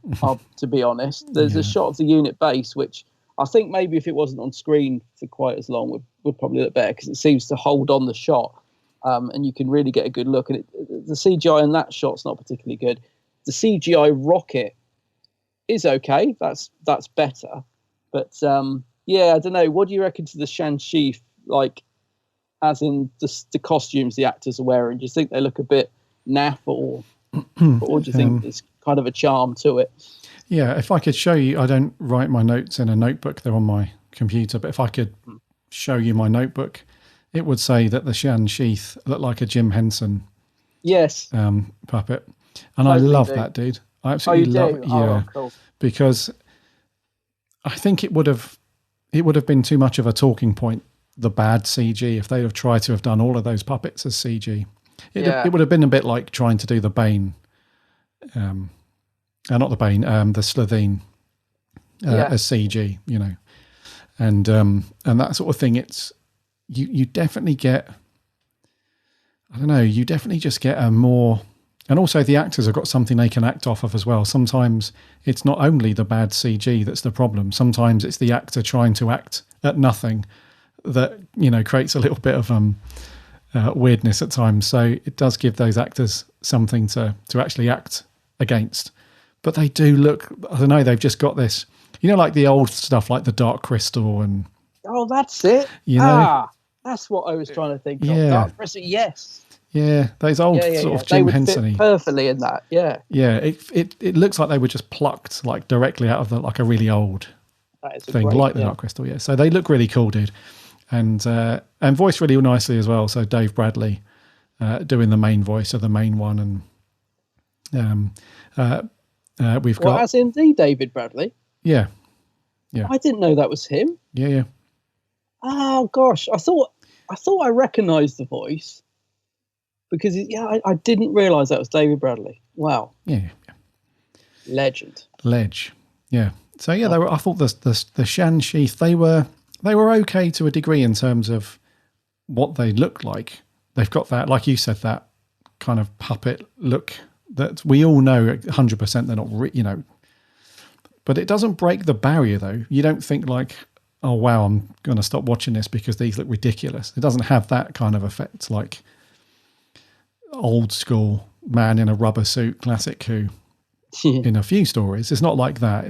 They've come on a little bit since then, but yeah, they do look, they've got a very cool charm to them. They do look very cool. They're quite, being Vulture like, they're quite sinister as well, aren't they? So there's you just get the feeling there's something bad about them. Exactly. Yeah. So yeah, they're not too bad. They are quite sinister, and they do come across as very nice and, you know, mournful and stuff like that. So you do buy into the act, which is kind of cool. But yeah, we all knew that there was something sinister just because they were vultures. Are like vultures in kids' TV shows or animated films are always sort of portrayed as like the baddies or characters that are up to no good. So I love Jo's reaction to them as well. She's like, "Aren't you beautiful?" And she's like admiring it. She's so much fun. I'll tell you what else made me laugh. This is another sort of typical RTD sort of thing that he does as well. Is we see what we think is a Grask, and he's like, "We're not Grask, we're Grosk." And then that whole Grosk, that whole thing I thought was fun as well. Just a very simple idea, but how dare you? We're nothing like the Grask, you know. I thought that was great as well, having that little Grosk. Is that how you say it? Character in it? Grosk. Grosk or Grosk, yeah. Grosk, yeah. Little Jimmy V. Yeah, Jimmy V, yeah. R2-D2 now, isn't he? Yeah. He's R2-D2. I love that they drag out all of the old people that they use on the production of Doctor Who as well. So we had Paul Casey in one of the Shan-Chi suits, which is really cool. He's played like loads of aliens and monsters in... Oh, his name's always popping up, in Doctor Who and Sarah Jane. And then we've got Jimmy V back. He played the Grask in the Voyage of the Damned, I think. Oh, no, he played the little red porcupine-y little dude. Oh, that's it, yeah. Kafalaka Baffa Kakalaka. Oh man, what's his? You know, the little dude. Karalapa. Yeah, that guy. Yeah. Yeah, and he's also played the Grask, obviously. So they dragged him back as well to do that. And yeah, that's why Sarah Jane feels like it would slot into Doctor Who so nicely and easily, because they get all the crew back, they get all the familiar names and faces to do this stuff. And it's definitely a family, cool. Isn't it? You get that family feeling. We do get a new character in this, though. Finn Jones. So Katie's, what relation is he? Grandson. Yeah. Finn Jones is the actor. So his character name's Santiago Jones. Is that right? Yes. Santiago. Yep. Now, I got the feeling, he was going to stay at the end. So you get that scene when he's saying goodbye to Rani and Clyde, and I thought, he's going to be like the new Luke. They're bringing in a new character, but he doesn't stay. Mm-hmm. But I thought he was good. I've never seen him before, but his acting was really good. You know what I mean? For like a new part and a new character, he seemed to instantly sort of fit in with Clyde and Rani. Mm-hmm. So I was quite surprised that he didn't stay when they were saying you need to find your own sort of route in life and stuff. I was like, here we go. He's going to stay behind and join these guys. They're going to be the sort of new gang. But that didn't happen. I was quite surprised about that, because I was wondering why he'd been brought into it. Like, why is Jo Jones turned up with her grandson? What's going on here? Well, they probably run out of babysitters. I think she said she had 12 kids or something. 12 kids, yeah. 13 grandchildren or something. So, yeah. But Finn Jones, who plays Santiago Jones, he's a really good actor. He's gone on to do some really good stuff. He was in Game of Thrones for most of it. He played one of the Tyrells. Or the Tyrells. Really? Yeah, and any Marvel fans will obviously know him as the character of Iron Fist. He played alongside the other Jessica Jones characters and Luke Cage and stuff for Marvel. So he's gone on to do some really big stuff. He's a good actor. Yeah, no, I was just going to say, he just fitted in very well, like as a new character. Mm-hmm. His acting was good and stuff. And I recognised him. So I just was thinking, I bet he's going to join the cast. But he doesn't. I've just checked on Wiki. So this is his only story. But he would have been a good member of the Attic crew, I think. Old Santiago. Mm-hmm. Yeah, but not to be. Yeah, because there was a moment, wasn't there, when he's like, you get the feeling that he's fed up with sort of travelling the world and running around. And because I thought he was going to be the new Luke. I was like, he's had enough of travelling. He's going to stay behind, and they're talking about all their adventures. Well, I think Tommy Knight might have had something to say about that. Well, it's good to see him at the start, isn't he? And that's another lovely little intro, isn't it? So he's on the screen playing jokes on Clyde, poor little Clyde, whose face when Luke's like, I've got this new best mate and he's the best friend I've ever had, and Clyde's little face drops. He's like, I'm only joking. Another great little scene, just again bringing in Luke and just so we don't forget him. Do you know what, dude? I think when Luke is talking to them on video chat, that person that he mentions, I think he doesn't. Isn't that the person that Luke marries? I think it is. It's Sanjay or something. Sanjay, yeah. Yeah, I think he's the one that, so when RTD did that lovely little thing during lockdown about Sarah Jane passing away, I think that was in the clip, the video clip. Luke's like, me and Sanjay are like together now or something, or married, I can't remember it. But yeah, I'm pretty sure that is same character, yeah. Clever dude, that Russell. He's got it all going on. He's got it all, yep. What did you think to Colonel Karim then, the head of unit played by Layla? I think it's Rouse. I think you say it like that. I'm probably butchering that, but yeah. Yeah, no, I thought she was good actually, because I kind of figured she was going to be behind it, because she just, Sarah Jane picks up straight away. She's a wrong one. But what I liked about her performance was that when she did turn evil, in brackets, you know what I mean, when she did just say, I can't, she revealed that she is behind it all. She didn't sort of change too much. It was quite a subtle performance, but I thought when she was being evil, she was pretty good. You know, when she's going up to Sarah Jane, when Sarah Jane's in the truth machine, and she was sort of giving her all that spiel about, I've had enough of this, there's nothing here for me, and all this sort of stuff. I thought she played it very well, because she wasn't doing the I'm the villain now, the big reveal, I'm evil. She just sort of took it up a notch, just one notch. So I thought her performance was good. Yeah, she kept it sort of fairly understated, but I thought she was good in that part. Played both parts well, like the unit and then the evil unit. Yeah, I thought she played like the evil side of her character pretty well.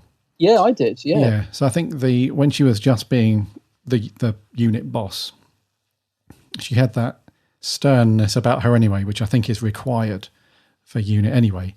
But then when we see the switch, when when the plan comes out and we know what she's really up to, she does that really well. Yeah, no, I thought she was good. Yeah, one of the only times where a Hume gets killed in Sarah Jane as well.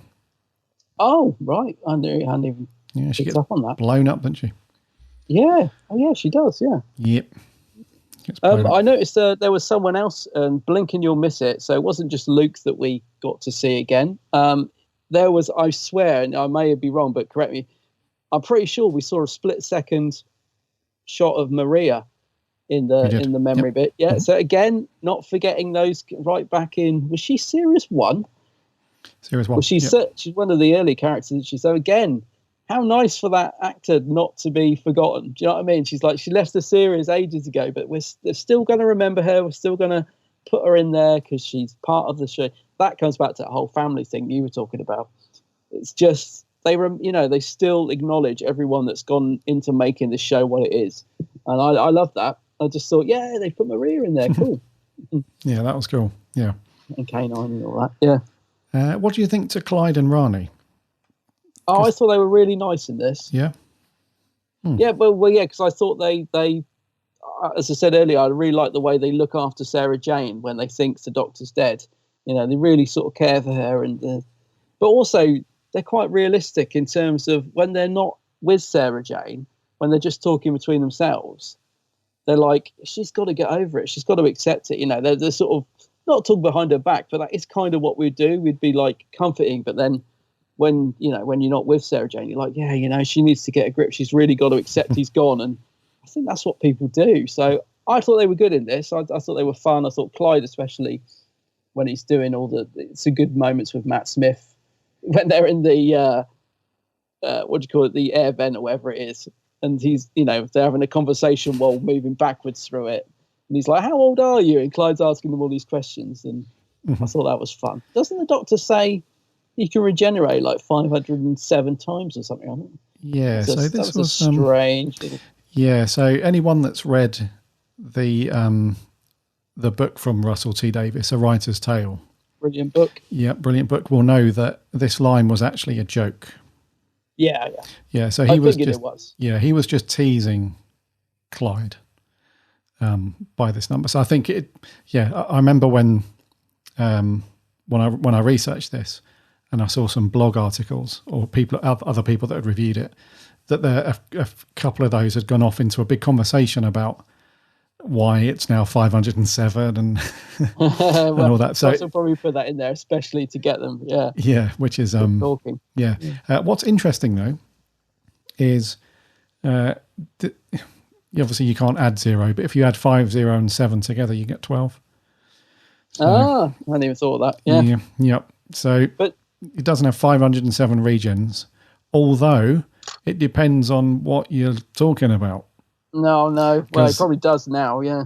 Because now, let's not get into that. No, let's not get into it. Let me just backtrack a bit, because when I said I thought Clyde and Rani were good, I got the impression you were going to say they weren't, or they were a bit underused or something this week. You looked like you were going to disagree. No, I thought they were good. The only sort of slight thing is I thought Rani was a bit underused. I do think that she was very...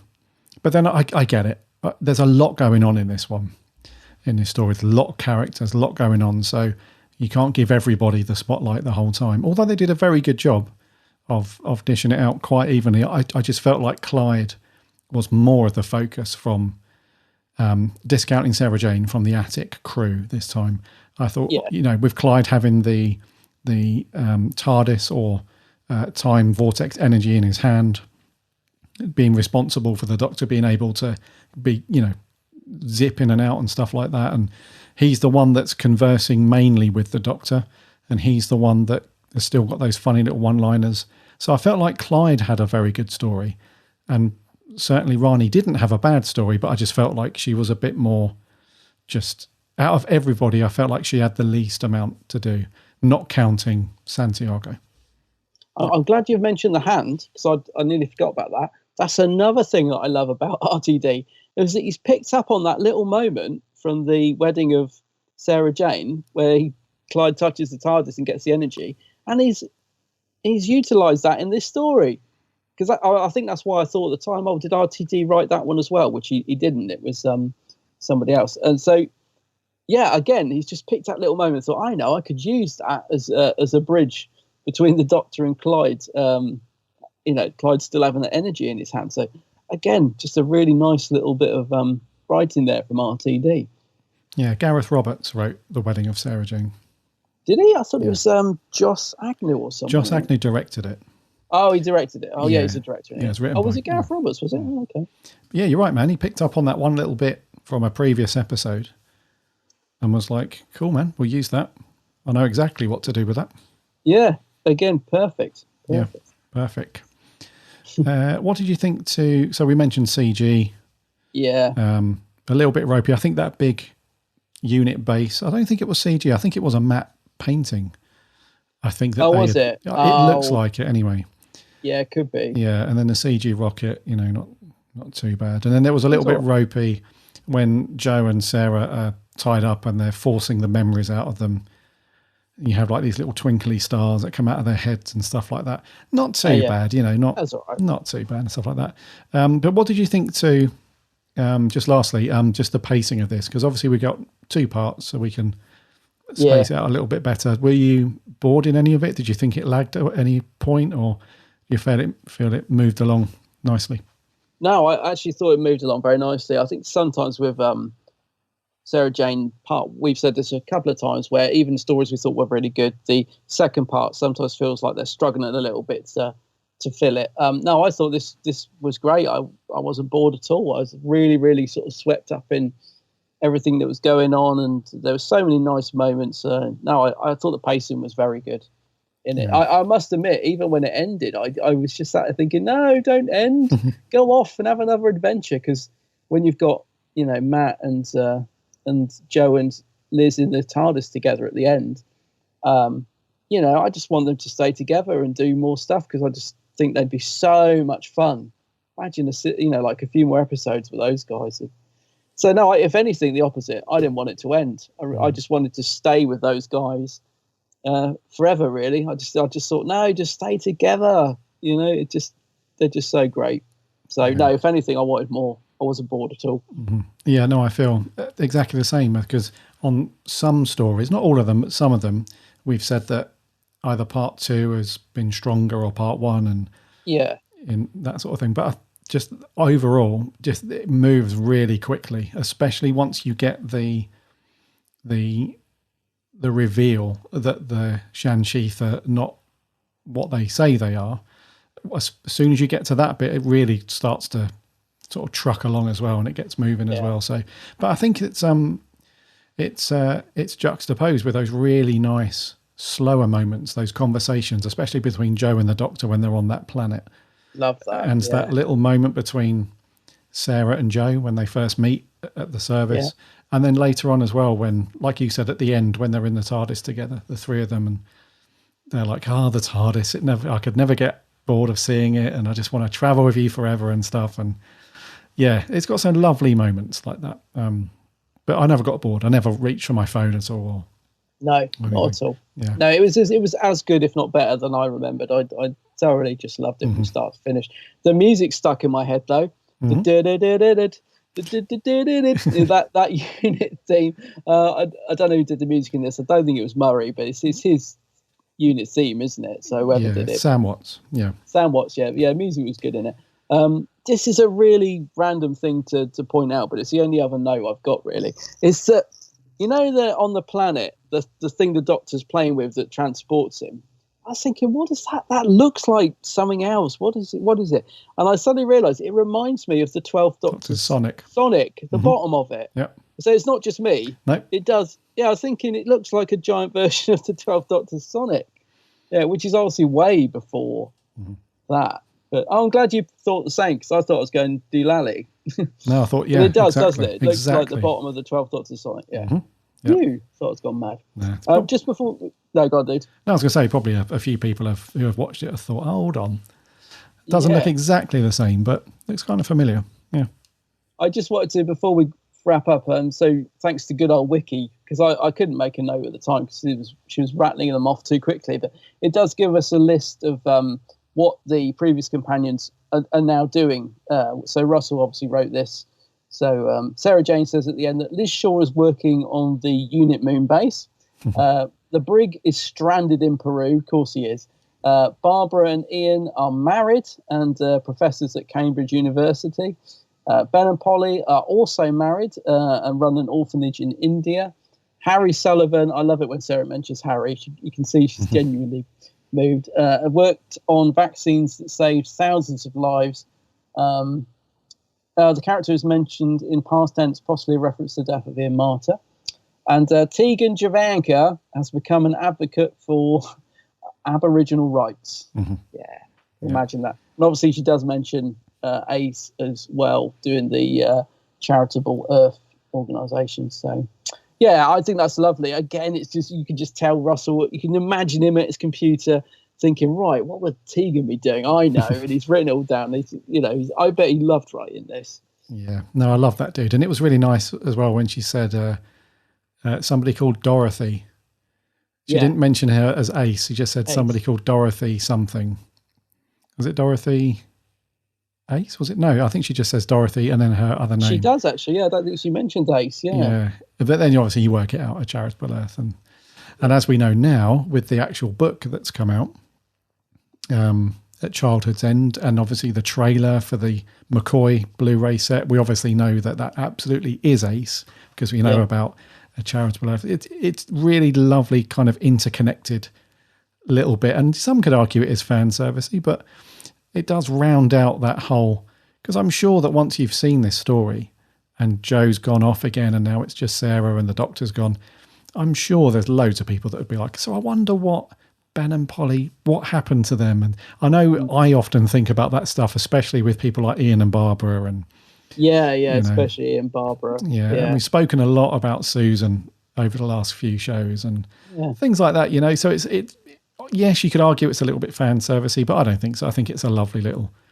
moment because I think if they did it in the Doctor Who proper show, that would be a bit fan servicey. But the fact that they've done it in Sarah Jane, I think is really cool.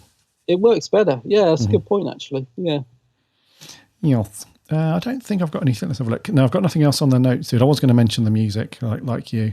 They had the unit theme. There's also a couple of times where I thought, like when they had like the slower bits, I thought they were going to play Rose's theme for a moment. It was like a really soft sort of piano bit, and I thought no, and then they switched it off. They switched it up straight away. So it had like little nuances of Murray's music from Doctor Who, but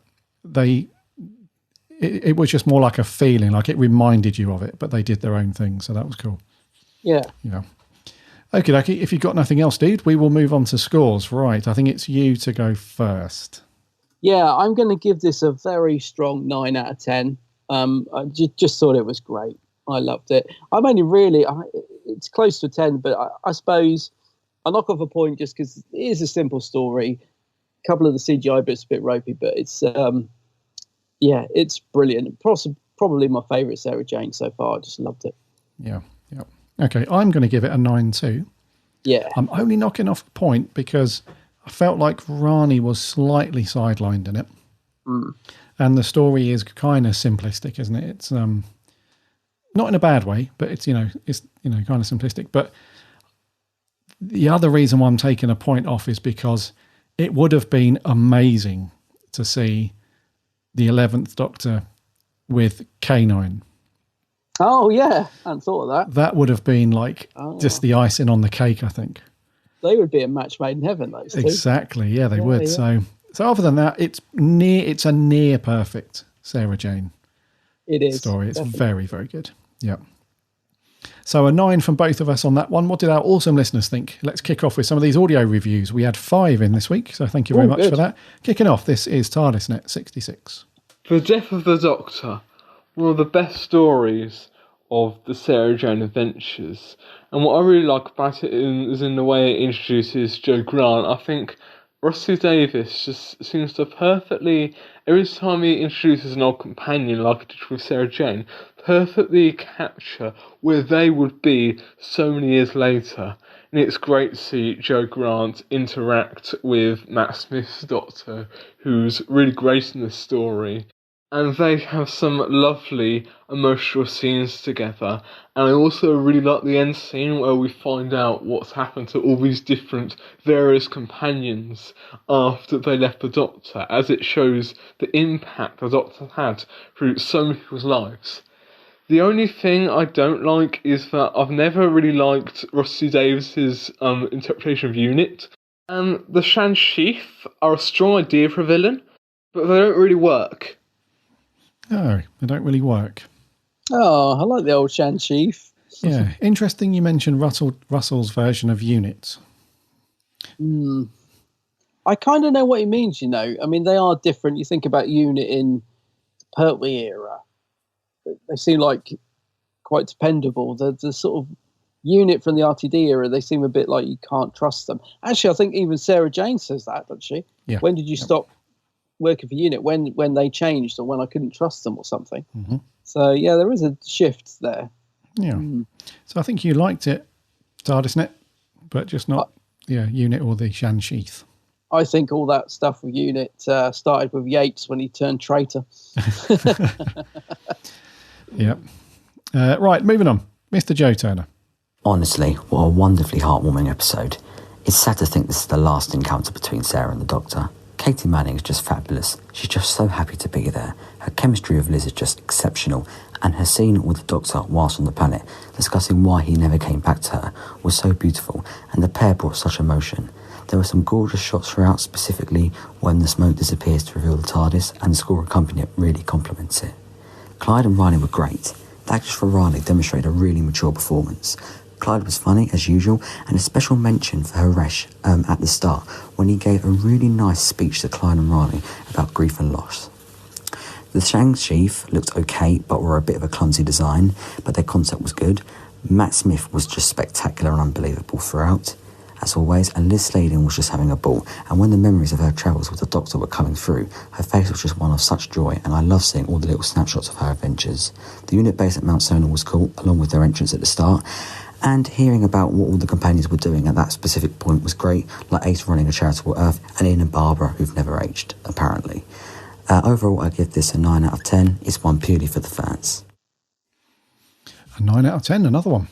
Yeah, I'm glad you mentioned Haresh, because I'd forgotten about that. That is a lovely scene, isn't it? I was wondering where, what's the mum called? I was expecting her to come bounding out of the door and do some comical line. Oh, yeah, her mum, yeah. But that was a nice scene. Yes. An interesting point there as well, Joe, about Ian and Barbara not aging at all. Not aging, yeah, I like that. That's a really interesting thing. I think that's something to do with, I don't know, was that in a book somewhere or something like that? I felt like there was more to that, but I couldn't pinpoint what. Yeah, I don't remember exactly. I think it's been mentioned in a book or something to do with those two and time travel and how something's affected. I don't know, but yeah, you make a good point there, Joe, and another 9. So yeah, thank you very much for that. Moving on from Down Under, Sammy Satine. Hey, Gary and Adam, Sammy Satine here. So, the death of the Doctor, as I prefer to call it, the meeting of Jo Grant and Sarah Jane Smith. Of course, those two can bond over Ruffles. Do you recognise the voice of the Shan Sheath? Yes, that is David Bradley, also known as Solomon, also known as the First Doctor. Nice to see 11. It's a nice story. Also, 11, you do realise that when Jo first met you as Ruffles, you called her a ham-fisted bum vendor. No wonder Jo thinks she's stupid, you idiot. I like what Sarah Jane says about the Doctor's previous companions at the end.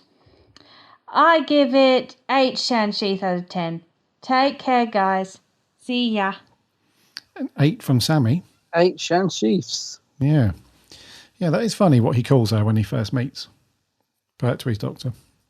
Yeah, he's a bit harsh, isn't he? At the start, he grows to love her though. They're a great pairing, those two. Yes. Yeah.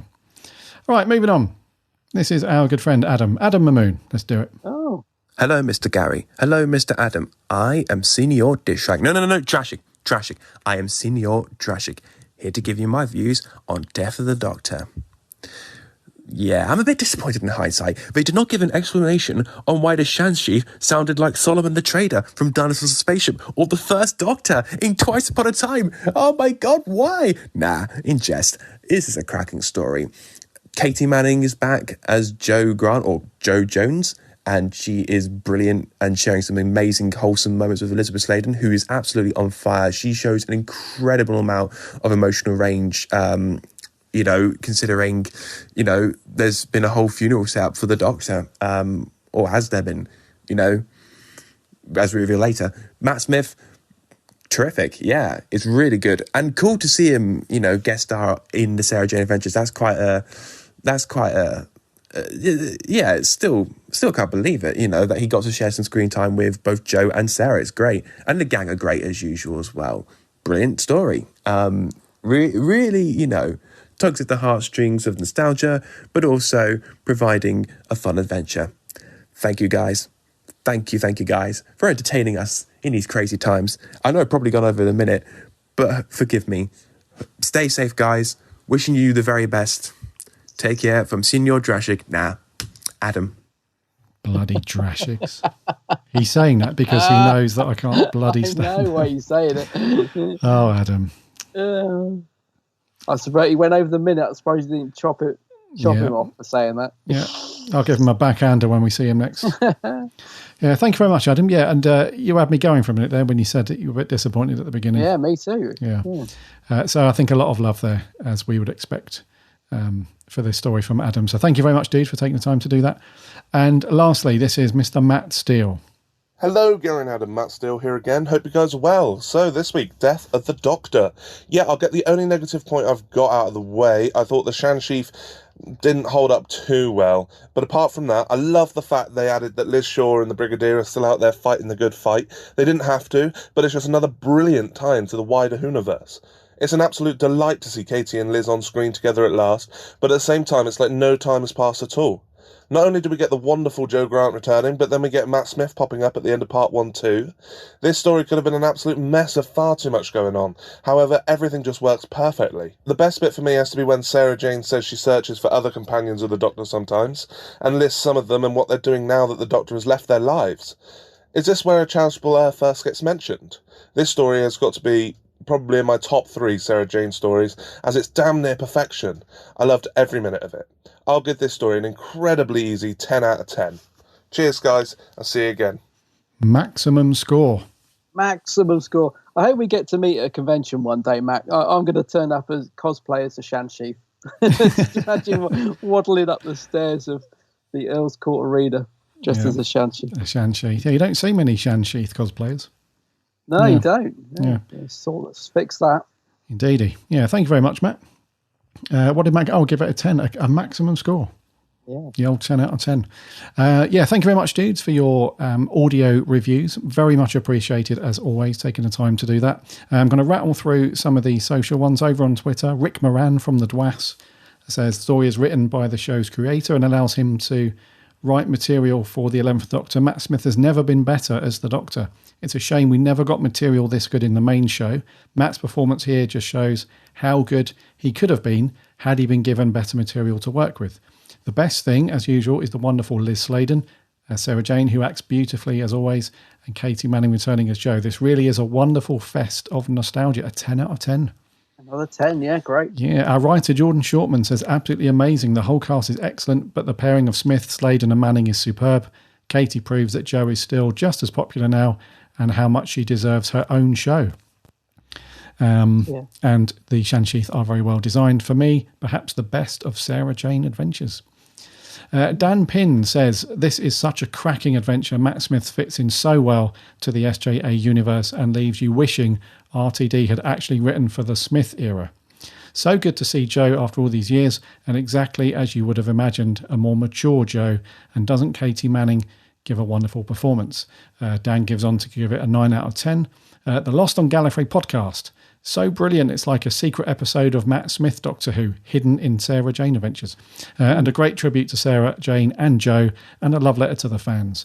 And somehow it's not too self-indulgent. Anyone and everyone can enjoy it, even ostriches. Wonderful, all praise RTD, a 10 out of 10. Yeah, cool. Chippy T, short and sweet, she says, everybody wants to say something, so I'll just say, I love it, a 10 out of 10. Sarah Louise, the running Whovian, says, my favourite companions and my favourite new Who Doctor. What's not to love? A well-written story and well-delivered performances all round, a 10 out of 10. Number 10. Yeah, keep on running, Sarah. And lastly, Morgan says, Morgan McCandless says, SJA's finest. Great story and brilliant performances all round, especially from Katie Manning, who jumps back into our beloved Jo Grant.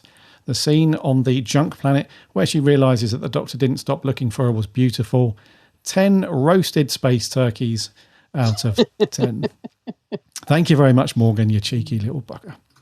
And then over on Facebook, Lewis Blackmore says, one of my all-time fave episodes.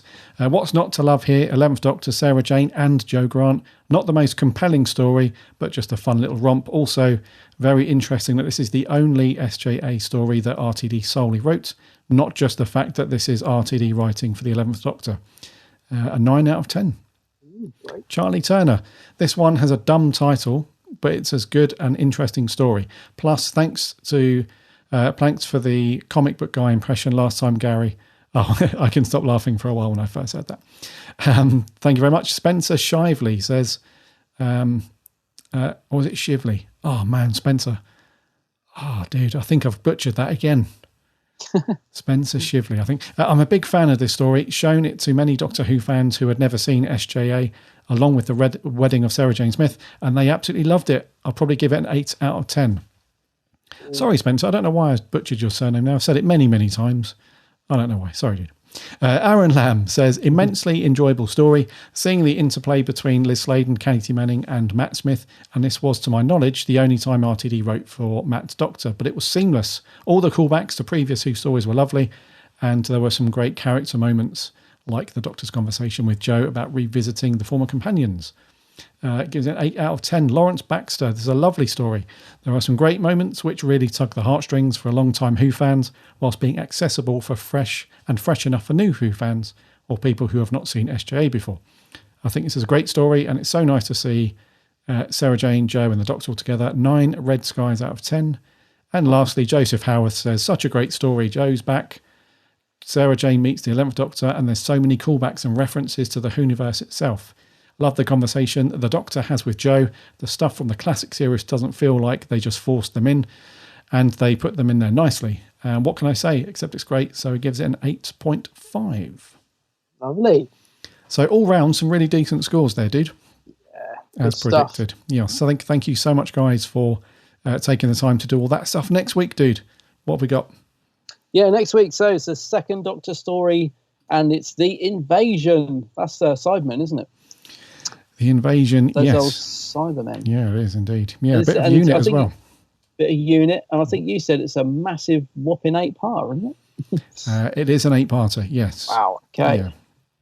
So you're going to have to get your time allotted now.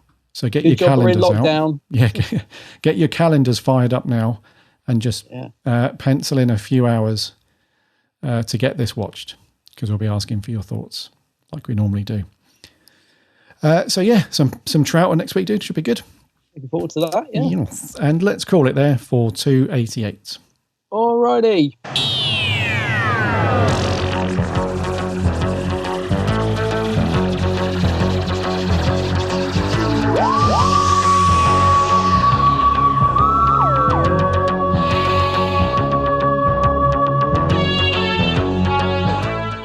Thank you so much for coming back and joining us for another week as we waffle about everything to do with Doctor Who. This has been episode 288. Next week, as Adam said, we're on to Classic Who and our review of The Invasion, the second Doctor story. So get your DVDs out or your BritBox fired up, because we'll be asking for your thoughts on that as always. Get those big ass 8 parts watched, because we'll be asking for your thoughts. as always, it's been lovely talking through and reviewing Sarah Jane's story, Death of the Doctor. I know that Adam's been looking forward to doing this one for a while, so yeah, that was all good. And thank you guys again for your reviews, especially the audio review guys. Thanks for taking the time to do that. And let us know if you pick up any of these cool Eaglemoss / Hero Collector stuff. Some of it looks pretty good. And remember to enter the competition for the Children in Need. Just text the word Doctor to 81155 to win your VIP tour to the set in Cardiff, which looks very, very good indeed. In the meantime, head over to the website, bigblueboxpodcast.co.uk. You can listen to all of our previous episodes and shows on there. Plus, you can look at all of the cool articles and reviews from our awesome writing team. We've got a bunch of Big Finish reviews on there recently. Plus, we've got loads coming up, which we've planned in for the next week or two. So check those out as well. We're on the socials too, Instagram, Twitter and Facebook. Just do a search on there or go to the website, links are on there as well. Give us a like and a follow as we chat plenty of Doctor Who and everything else during the week. And we have a free Discord server as well. Again, there's a link on the website for that. Come and hang out and chat Doctor Who there. Remember to subscribe to the podcast as well, whatever podcast you get your podcast apps on. Or do a search for us, the Big Blue Box. You'll find us on there. That way you won't miss a show when it lands every Friday. And remember to check out my co-host channel over on YouTube. It is indeed the Geek's Handbag. Yes, that's it. Firing up some new vids now. Good old lockdown. Actually getting a chance to do some. Some new content is on the way. Yeah, so go and check out Adam's channel. Loads of really cool videos there. And Adam is on the socials too under the same name, the Geek's Handbag. So go and give him a like and a follow over there. Until next week, my name's Gary. My name's Adam. And remember, be